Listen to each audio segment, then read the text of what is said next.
এটা কাউকে পাম দেওয়ার জন্য বলতেছি না, আল্লাহ পাকের জাত ও ইজ্জতের কসম করে বলি, আপনাদের সিলেটের নেতাদেরকে আমার ভালো লাগে। কেন জানেননি? অন্য অন্য দেশের নেতারা কি করে, কয় মাহফিল করতে দেওয়া যাবে না। তা কেন দেওয়া যাবে না? যদি মাহফিল করতে হয় তাহলে পোস্টারে আমার নাম উপরে দিতে হবে। মনে চায় জুতাটা দিয়ে বাইরে দাঁতের সবগুলা চাপা শক্ত করে দিই।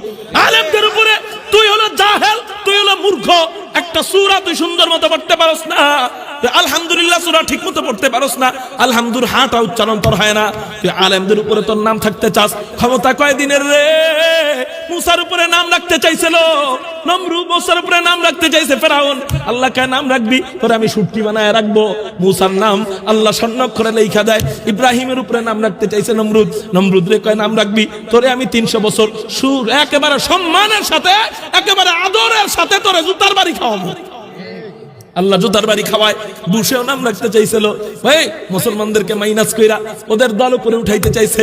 বলে তুই তোর দলের উপরে উঠাইতে চাইছস, আমার দলের নিচে নামাইতে চাইছস, এই জন্য তোরে একজন সাধারণ সাংবাদিকরে দিয়ে জুতার বাড়ি খাওয়ামু।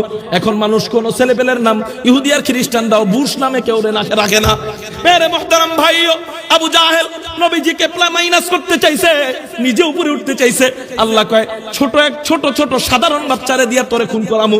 মেরে মুহতারাম ভাইও, আজকে যারা নাকি আলেমদেরকে পাড়া দিয়া নিচে রাইখা নিজে পেট পেট কইরা ব্যাঙের মতো লাফায়া উপরে নাম না দিলে মাহফিল করতে দেয় না, আমি বলবো তোমরা অপেক্ষা করো।